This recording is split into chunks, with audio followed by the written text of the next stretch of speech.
Hey guys, what are the key factors in increasing customer net retention rates? Why is it so important? How can we impact it? Why is it important for customer success managers to even track customers' health as a factor in delivering higher net retention rates in general? Today, I have Michael Taylor from ClickDimensions to tell us how his team was able to increase customer retention rate through tracking customer data and building a customer health score around a framework that leveraged the data quite effectively for very productive results in impacting their company's profitability growth.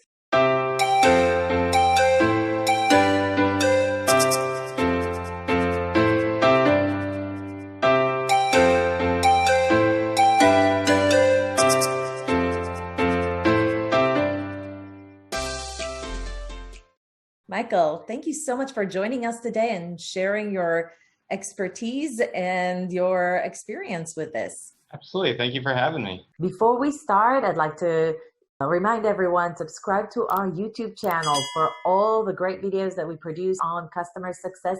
Before we start, we have so many people watching this YouTube channel. What the heck is net retention rate and why is it such an important key performance indicator? Net retention rate is the most important metric that you need to follow with your customer base. And quite simply, it measures growth. In a very simple perspective, what you're looking at is your customers and the revenue that they present to the organization over a period of time. How much of that is changing, whether it's losing revenue through churn and downgrades, or are you gaining and growing through expansion, cross-sell, and obviously continuing to renew and increasing the lifetime value for the customer. It's really the standard, especially when you're in software, because what you're really focused on is if you can drive value and the customers see value, they'll continue to grow with you over time. So if you look at it, a net retention value of over 100% means that within your base, over that period of time, you've at minimum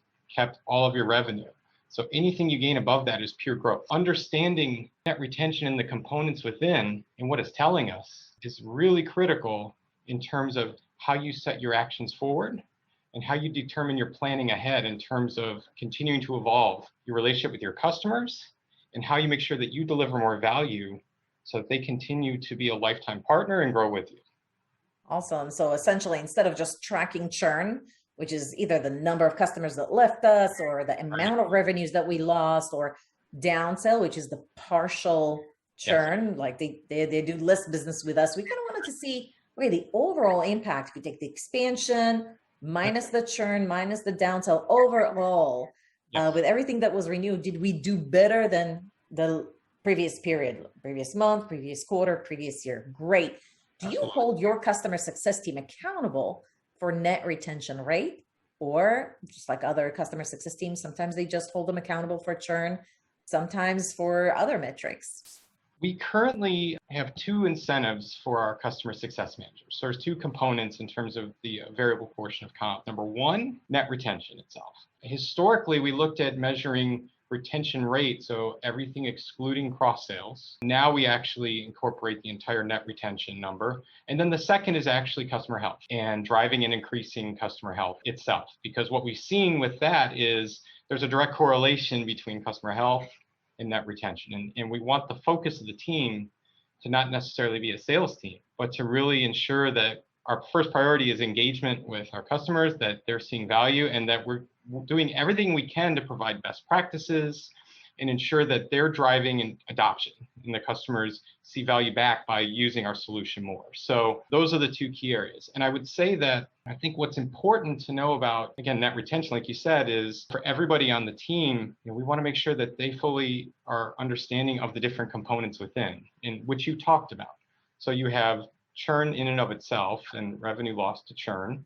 You have downgrades, like you mentioned. Now that's simply looking at if somebody is using less of what they did before. But within downgrades, you could have product churn as well. If you have 2 or 3 solutions within a suite and they don't renew one of those, technically it's a downgrade, but that's slightly different. Understanding that, and then expansion, and then ultimately, even though cross sales is not, we're not directly accountable for closing cross sales in and of themselves, that's sales. Cross sales is possible if we can drive engagement and help identify abilities to help or other solutions. So, it's an opportunity for the CSMs not only to have stronger insights, but also to be entrepreneurial. You can approach this role as a set of activities, or you can approach it as your set of customers in your territory is your franchise, if you will.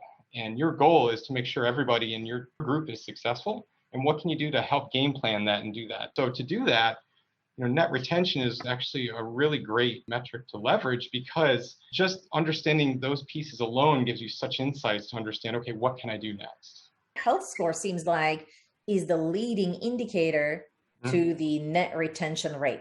How did you craft up your health score to make a strong leading indicator to net retention rate, meaning to build that strong correlation? We hear a lot that other customer success teams build a health score, and it's not always true. There's some issues with it. Can you share, how did you build yours to make it such a reliable metric for you guys? Our story is the same as many others, where there's a level of trial and error at the beginning. In previous iterations, we were using a different solution where we manually set every positive and negative indicator and weighting for customer health. And what I would suggest from our learnings from the beginning now, looking back, is keep it simple at the beginning. And when I say that, there's really only a few key areas that we've seen are driving customer health, and in a way where the results are correlating to bottom line results. And that is customer activity and engagement, relationships. So if you start in those key areas, just those two, but then start to look underneath. So for us now, what we learned is, okay, for activity and engagement, what that really means is, okay, are they using the solution? Are they continuing to use the solution? Is there growth there? If there isn't, or if there's even a deviation from what we've seen as a normal trend over time, there could be a potential risk, and we'd want to be able to take action. The other key activity is if they're having any types of issues or questions and there's a pattern change in terms of tech support ticket. Are they contacting support? If it's a one-off, that's one thing. But if we're starting to see a pattern emerge, that becomes another indicator that could mean, a risk, or in this case, driving down customer health. From a relationship perspective, what is the customer sentiment with us in terms of, they're using it, but are they happy? Are they seeing value? And these are things that we can gauge in our own conversations with the customer. But the other is things such as, do we have the right stakeholders in the room? Solution now, for us, what we can look at is say, okay, we're working with the users all the time. We haven't had a conversation with the key stakeholders in the company, let's say in 6 months or a year. That could potentially be a risk, especially if there's a change or a change in strategy and we're not mindful of it. What we started to learn was, okay, we know some of these are positives, or how do we exploit? Some of these could potentially be risks. So we began there, and then over time started to play a little bit with the weightings and scores to say, okay, what is the most important, or what's driving the biggest impact versus some of these others? And as we started to refine it, we could also start to see, okay, these scores, we can look at the actual results that we're seeing. And as these started to align, we go, okay, we're in a better spot to at least say this isn't perfect, but we know, okay, for this group of customers that are unhealthy, we really need to put a priority there, even if it's outside of a normal QBR or another area of that. If they're really healthy, great. How can we expand on that further? It's never going to be static. Things are going to change. We're going to continue to evolve as an organization and our solution. But as long as you see that calibration emerging, and continuing to watch that, you'll be in a pretty good spot. But again, my advice is we didn't start with a perfect solution at all. Don't overcomplicate it from the beginning. Learn from it. And as you see needs to refine or add to it, do it. So once you have established the health score and it became reliable, what else have you put in place to really amplify the positive correlation between a healthy customer and a higher net retention rate? And by that, I mean not just reducing the attrition of customers, but actually increasing upsell. A few different things. So number one, first, we could see the scores. Second, we wanted to create dashboards and data that was readily available for the team. So a key metric that we track now that's related to customer health is what we call net health score. And that's simply looking at, for each CSM, what is the percent of their book that's positive or healthy minus the percent that's unhealthy. So it's basically using the NPS metric, but applying it here. And so there's actually a leaderboard with everybody. They see the same health scores for their individual accounts. And so part of their routine every day is to track their customers in two ways. One, to look for any movements or changes especially if any move to neutral or unhealthy. And then two, one area that we really focused in Q2 was to put a priority for higher dollar customers as well. Because obviously we don't want to lose anybody, but if someone is 5 times the normal average contract rate, you really want to make sure they don't churn above all else. They put a priority focus on their larger customers if there's a movement to unhealthy, as well as checking this every day. The second step is they look and say, okay, what's causing this shift? Is it relationship driven? Is it, in fact, some form of activity that's occurring, a shift in usage? Is it tickets? And that informs them to start to correlate, okay, we're going to reach out with this insight. Let's start a conversation so we can work to remediate. So in one regard, that was really focusing on mitigating churn. Now, when you start to look at neutral and healthy customers and those that are really high engagement with us and that they are potential advocates, with ClickDimensions, one of the areas that we focus then is to say, okay, how can we continue to evolve that further? So that's where, for us, in terms of growth and being able to provide other solutions, there's a partnership with the CSMs and the sales teams in their territories. Customers who are healthy, those are the customers that would have a priority with our BDRs, as well as our solution consultants, where solution consultants would be invited in with our QBRs, so where we can talk through other best practices or other strategies, which could lead to opportunities. But if not, that's okay. It's just continuing to drive that value, as well as for the BDRs to be able to call in, on behalf of ClickDimensions, on behalf of everybody, to see, okay, is there anything else we can do for them? And that leads to cross-sell opportunity. What we've seen now, even before taking any prescriptive action or activities, was to say, okay, already healthy customers, we're seeing the biggest lift in cross-sales, which made sense, but now we see it. Let's have plays in that area, as well as for the CSMs. How do we mitigate churn risk? And then how can we drive more engagement to make sure that customers, if they've become a partner with us and they purchase ClickDimensions, we want to make sure that they're happy and see value. So the CSMs can work to drive health up, or then we can find opportunities to further the relationship. Sounds like your health score is completely automated. Is that the case? It is to a degree. There's definite automation in terms of the scoring, though we have the ability to make adjustments in terms of the weightings. That's in place just in case we understand something is not quite aligning or correlated. There is an AI aspect and learning aspect within the solution and a level of automation, though it's not completely hands-off. So even if there's other aspects we want to include, in fact, one change that we're making coming up is to say, okay, right now we have an area for CSM sentiment. What's our read when we're engaging with the customer? Are they happy? Are they unhappy? That's a best practice, but initially it seemed as though the weighting around it was too much or too high. And we didn't want to run any risk of gaming the system either. And so we backed that down. And the other piece is that sentiment index was really focused during the renewal window. And so now we're going to add a component for any one of our engagements throughout, right? So we learned, okay, we need to make sure we're not over rotating in one area, which we've corrected. And, and again, we're seeing that aligning really strongly in the results. And now how do we continue to refine it further? So the scoring's automated in the tool, but it's on us to continually watch and manage it as well to make sure that we're as on point as we can be. Do you mind sharing what tool you're using and what data sources have you fed into that solution? We're actually using a tool now called 𝘧𝘪𝘳𝘴𝑗.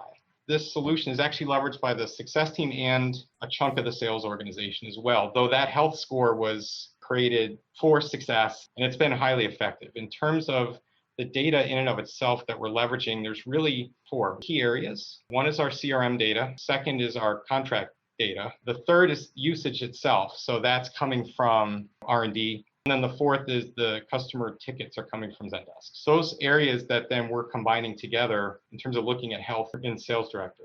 However, we also have now created an integration with Sales Director back over into Power BI, which is pulling all this together. So now we can start to see, okay, what is our net retention performance by customer health or by region or by contract type or by CSMs. It started by bringing all these different sources together so we could have a holistic view. Then it was, okay, how do we leverage that health score in Sales Director, but how do we exploit that further, providing even larger insights back into the reporting that we've had and continuing to evolve. Step number 1, make sure your source data is clean, merge it into one solution. In your case, it's Sales Director as AI. Create an algorithm that correlates really well with your net retention rate, continuously test, experiment until you get it, the correlation more and more positive.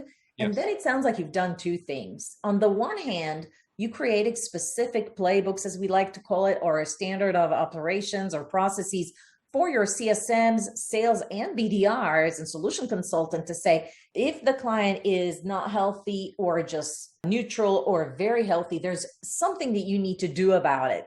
So it's not like if it's green, we don't need to take a look at all. That's your potential expansion opportunities. And if it's not healthy, then that's your risk. And then anybody neutral is really up for grabs to just move towards healthy. So there's always something to do. There's always an action. So that's on the tactical front.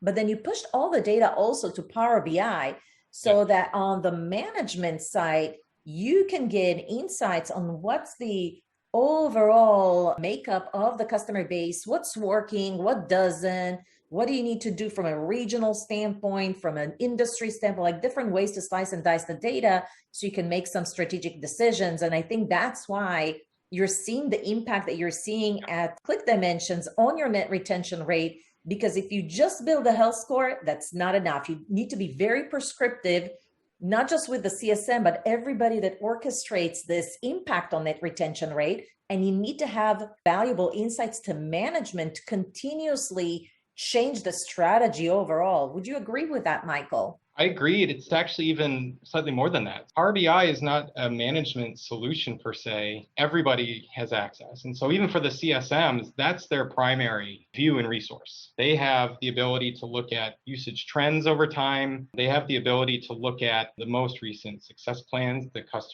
key personas, their actual net retention performance, everything, not only for them individually, but we have leaderboards in there as well, right? The competition flowing. The other thing that's really critical, I think, for everybody on listening to this and watching this is to understand that when you mention strategic decisions moving forward, customer success is not an isolated endeavor. It's a team sport. And what we've talked about here is really the CSM and some aspects of sales and consultants. But this level of insights goes back to our product teams as well. What's resonating, what isn't?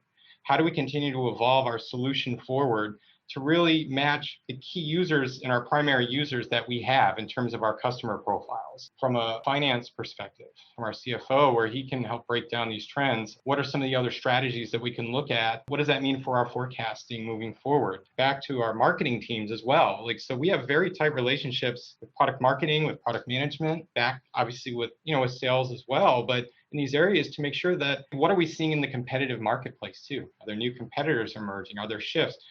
Is our value prop still in the right place? What else can we do in terms of offerings? All these insights that help drive many aspects of the business come from these relationships that we have. And those insights are all stored or all available within, let's say, that Power BI universe, if you will, or in that data. And so for us, it's fun for the CSMs to where they can make such an impact with our customers to make sure that they're growing and seeing value. But you cannot look at it in isolation, even from a revenue perspective with sales. You cannot look at it in isolation. This is part of a larger opportunity for everybody to evolve our solution forward, as well as making sure that no one has blind spots as we plot our larger strategies ahead. Such a brilliant point. I'm so happy you crystallized it, because there's so many customer success teams still thinking, what do I need to do for my customer success team? But really what we need to do is shift the prism and start looking at what do we learn about our customers and share it cross-functionally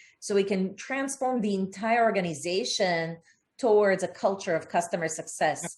Michael, what's in the future for you? You've already done so much. The impact on the net retention rate is absolutely there. What else do you think you're planning on in order to even move the needle forward? We've already are looking many steps ahead. And some of the latest insights that we've had now is now tying back. This is one example, not just customer usage, but specifically breaking it down to different numbers of features or combinations of features to see where customers see the most value or we have the most success. So how can we leverage this now to make different recommendations or bring in different best practices or webinars, anything that we can do where we understand, okay, the community as a whole is seeing a lot more value in return in terms of their spend with us and what they're getting back in terms of feedback from their own customer communities.